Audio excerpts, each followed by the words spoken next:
Hi, welcome back. Hoping you saw the first lecture and ready to our journey together. As you saw in the first lecture, we talked about the various definitions about political science, while today we're going to talk about the change in these definitions, whether they changed or not. And we're going to talk about the relation between political science and certain axes like political behavior, culture, and socialization. First of all, let's agree that political science is a very dynamic concept, theme, domain, and term. And let's agree that our ideas about political science or politics in general are determined not only about what we received through our academic life or whatever we do read. It's always about things that we experience, things that we live. It's all about things we see or hear or integrate within our communities. Most people usually form their ideas about political science either from certain stereotypes or certain norms or even messages that they received or heritage from other communities. And this is actually very dangerous. Depending on certain stereotypes or previous conceptions about things, always manipulate how we see, analyze issues. Because political science, as we said, is very dynamic, and we cannot like put it in certain form that we received from stereotypes or previous others' experience. This will create a very misconceptional idea about political science. It's like will help us or makes us see political science as power hungry or self-seeking for power or corrupted regime. It will offer us only one idea or one face of political science, forbidding us from analyzing other perspectives. So, whenever you feel that people have this bad impression about political science, it is understandable because they received these ideas from previous stereotypes. But, however, this is understandable, it doesn't mean at all it is justifiable.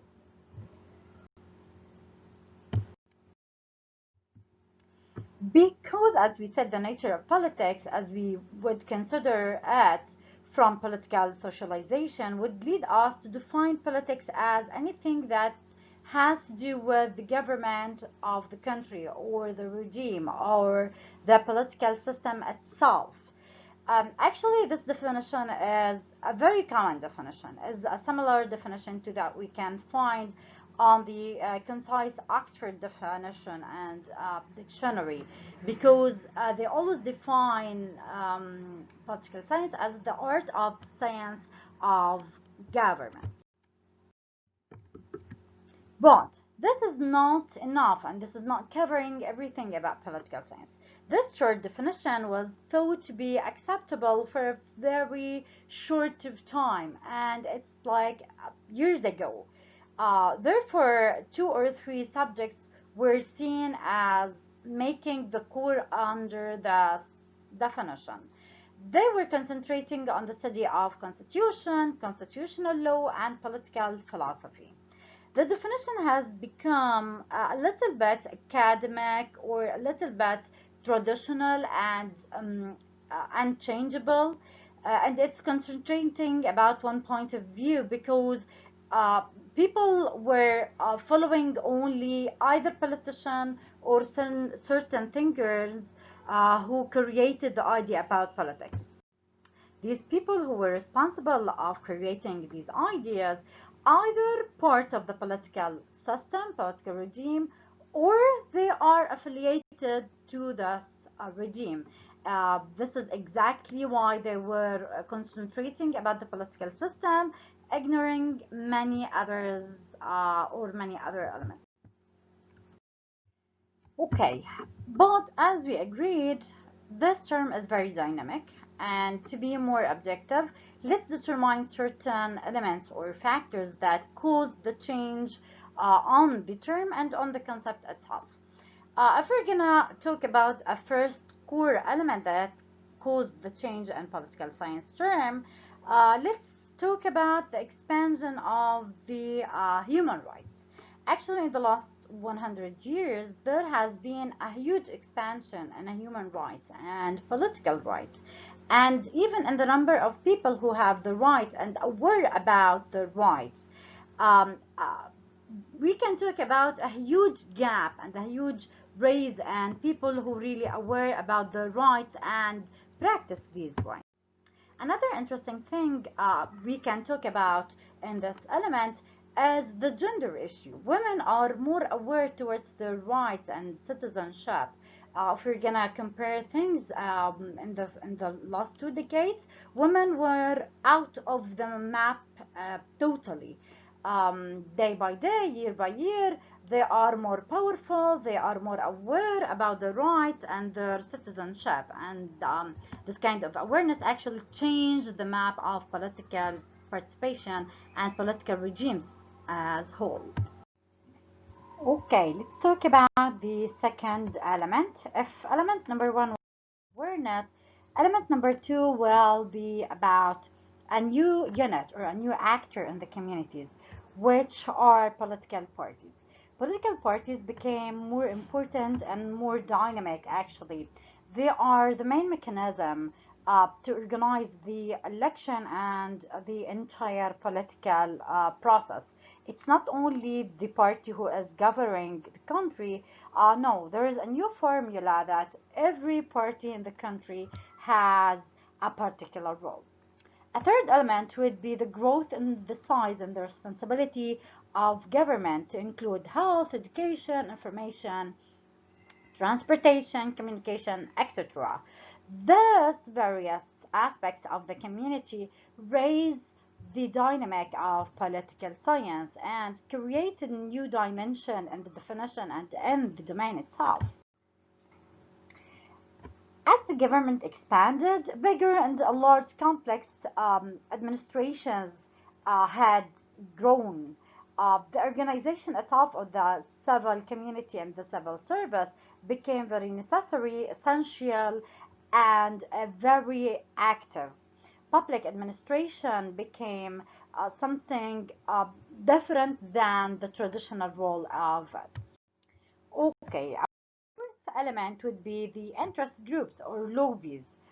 These became very organized and they started to represent several interests, whether local, national, international. They're also grown as professional groups reflecting certain methodologies, ideologies, and it's not only about politicians.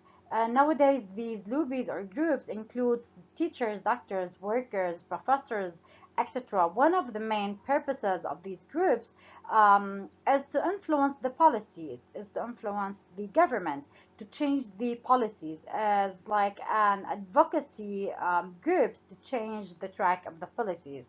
This is also a very critical element that changed the track of political science. Why the fifth element is the new integration between economics and politics. Actually, there's a great involvement between government and economy. Before, government was very limited in size, scope, and power. Nowadays, no. The function of the government changed. It's more about taxation, ownership. The capitalism itself changed the track of how people see their communities and how government see the community and the people. And this new relation or formula between economy and politics changed the identity and the traditional roles of every actor in the community. The interest results of all of this, it's like we can see very modern terms like political economy or the economics of government, or a new tendency even in majors and universities like uh, were suggested to analyze and discuss whatever is going on after the previous track and to analyze the new tendency. Number six will be the great frequency of the state dealing with one another and greater interaction between them underlying the need for the study of international relations. It's like it's nothing anymore about the community or the government inside their borders. The MNCs, for example, the international lobbies, the entire concept of health, UN, all international actors are playing great role inside each community, which again changed the track of political science. Element 7 actually is very interesting one. It deals with the change of the map of the governments or the states itself. Before like a decade, we used to have colonizations, occupation was something very justified, but after certain era of freedom and revolutions, a lot of states were born. The rapid increase in the number of independent states encouraged investigation and comparison of political cultures and political government structure, and even the relation between these new states and the previous international system. The development and the shape of the map of the world depends new tools to analyze and to actually clarify the term of political science.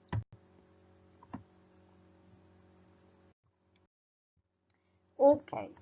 After talking about the elements that we can name them, the core factors changed the track of the traditional political science, the idea of government and politics began to be defined solely as the art and science of government, therefore became something different, and the number of subjects grew from three, which let's remember them together: constitutional law, constitutional studies, and political philosophy, to include new domains and new horizons like public opinion, voting behavior, political psychology, psychological public administration, public sector management, the study of political parties, interest group, political economy, international relations, comparative politics, etc., etc., etc. Nowadays, the three previous elements are never enough to explain or to illustrate any idea about politics. These eight domains or new domains are only part of the new domains that we can include whenever we talk about political science. Okay. Another point I'd love to raise and to discuss with you is that the nature of political science or politics has expanded. Political science has become more complex. In keeping with the world in which we live, the entire structure of political science had changed. There is a second sense in which the definition of politics, as we used to call it the art and science of government, is no more enough or no more acceptable. It's too formal. It's more concentrating about one aspect, one face of the community and of the system. That's to say, it looks only at the structure of government, and therefore, actually, it doesn't direct our attention to what it's the essence of government behind the structure. When we look at the essence of government, we discover what governments do. Whatever they may be called, they make decisions, sometimes among conflicting opinions or options or problems or etc., crisis, blah, blah, blah. No government can operate or make any certain decision in a separate way. Whatever the ideological background or the system or the regime of this government, they could never ever create or make decisions isolately from the structure of the community or the economic structure or even of the new tendency of thinking. For example, the idea of taxes, the idea of immigration, the idea of education, the idea of, for example, workers, etc., etc. Governments are no longer capable to take decisions and a separate from, for example, UN, or for example, the human rights, or WHO, or whatever, because it's more a series of decision making players. Okay, this is again derived as a new idea. Politics is not just the structure of government, it's the process of decision making. How the decisions are made, what they are, and how they are implemented. Clearly, the original definition is no longer acceptable. If politics is the process of decision making, then politics is everywhere. We're going to see politics and education sector and health sector and taxes and international relations and schools and family structure and gender issues in every aspect of the community. This is exactly spotlight on the new face of politics, which we can say or name informal politics. For instance, whenever we are talking about decision making or conflict issues or even strategic planning, um, government is not the only player here. There is no more abstract control for governments. It's not only parliaments or ministers or judges or the three core authorities who are responsible of deciding what is the better for the community. No, it's a new formula that everyone inside the community and even outside the community can participate in forming. You know something? I think it's not only about elements or factors that change the idea of political science. It's even the nature of the soul and the structure of political science itself. Before like 2 decades, people used to think and believe that governments are the heart of political science. Nowadays, it's all about who is capable to affect the decision making process, who is capable to have the right to draw the map of political science. It's no more about the formal structure, it's about the entire picture all together. Okay, you know something, decision making, it's not only about decisions, it's about analytical skills. It's about to be smart enough to know what is the good decision and what's the better decision, and to be able to create alternative decisions together and to take into consideration the all interest of every single partner in this community. Modern political science is the study of process whereby binding decisions are taken. It's the study of decisions themselves, the nature of decision making process. In another level, it examines the impact of decisions that are taken and considered binding by a given group. It's the study of the broad process, substance, and impact of these decisions, not only on the governmental level or the formal level, but also on the individual levels inside the community. Actually, let's have a clear idea or analytical idea on this. All what we are talking about leads us to look at the different levels of decision making and the different levels of analyzing political science process. Political science is considered nowadays, first of all, as a formula, multiple level, involving community, involving government, involving several groups, whether inside or outside the community. It's considered, first of all, with decision making at the community level, the level of community activities. And a second level, it examines regional and local dimensions of decision making.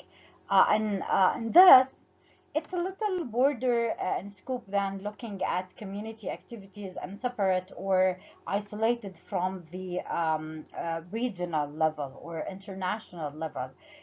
For example, you cannot, let's talk about COVID-19, for example. You cannot talk about COVID-19 here in Palestine in a separate way from Egypt, for example. You cannot talk about the price of dollar, for example, in Gaza without taking into consideration the conflict that's taking place in the Gulf. It's a system. It's like a formula with multiple level of actors and interactions involving economic, cultural, diplomatic, formal, informal, cross-border levels. Okay, after all these decisions, let's be more clear about um, all these process should have like certain dimensions we need to focus more on. Definitely, we talked about the definition, the traditional definition, the change in the definition, the actors or the new actors, the factors that change the definition and the traditional role of politicians and political science. But now we're going to see things in an advanced level, to try to create linkage between the new level of political science within other dimensions. These dimensions, such as political behaviors, the relation between culture and politics, and in a third level, the relation, and it's a very complicated relation actually between socialization and politics. Okay, what do we mean by political behavior? Uh, First of all, what do we mean by behavior? Is it a human behavior? Is it a governmental behavior? What do we mean by behavior actually? Political behavior may be defined as any action regarding authority in general and government in particular. Uh, the authority includes, for example, church, mosques, schools, ministry, any other people who can take decisions. It's not about particular government or the, let's see, let's call it the legal authority. Um, let's have an obvious example of an act of political behavior, which is the act of voting, for example.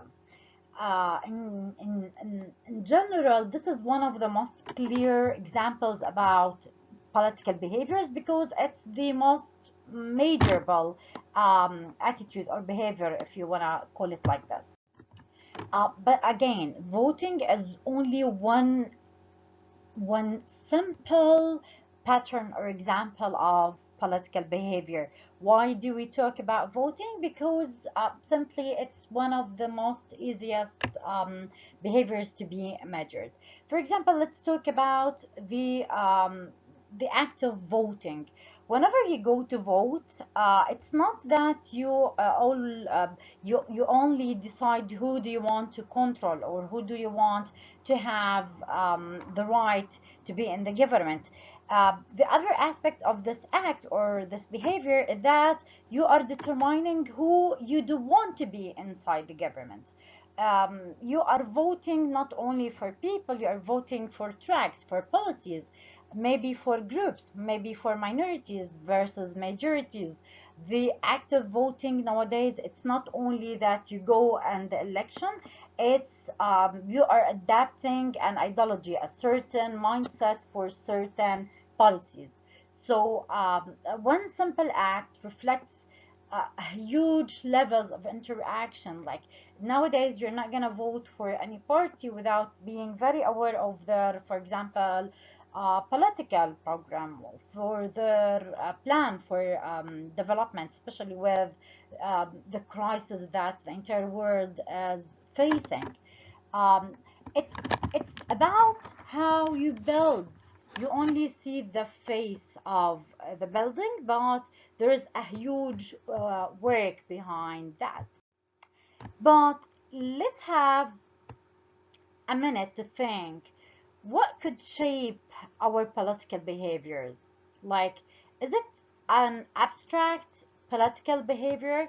Actually, no. Our political behaviors is controlled by economic behaviors and social behaviors.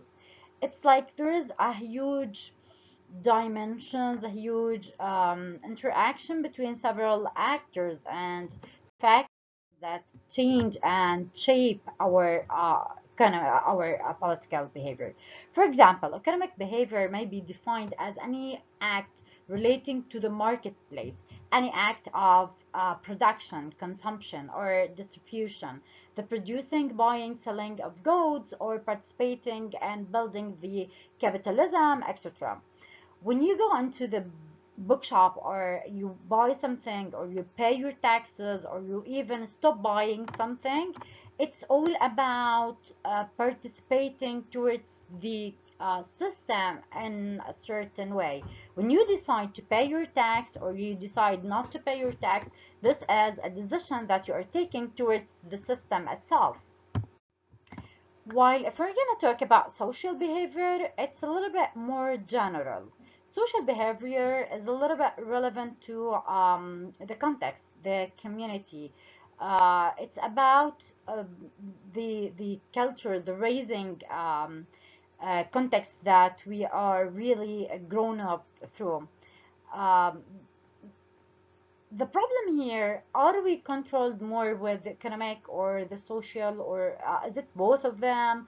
Or is the argument here who is shaping the other more? Is it our political behavior shaping our economic? For example, if I'm paying the government, so I'm gonna pay my taxes, or is it the opposite way?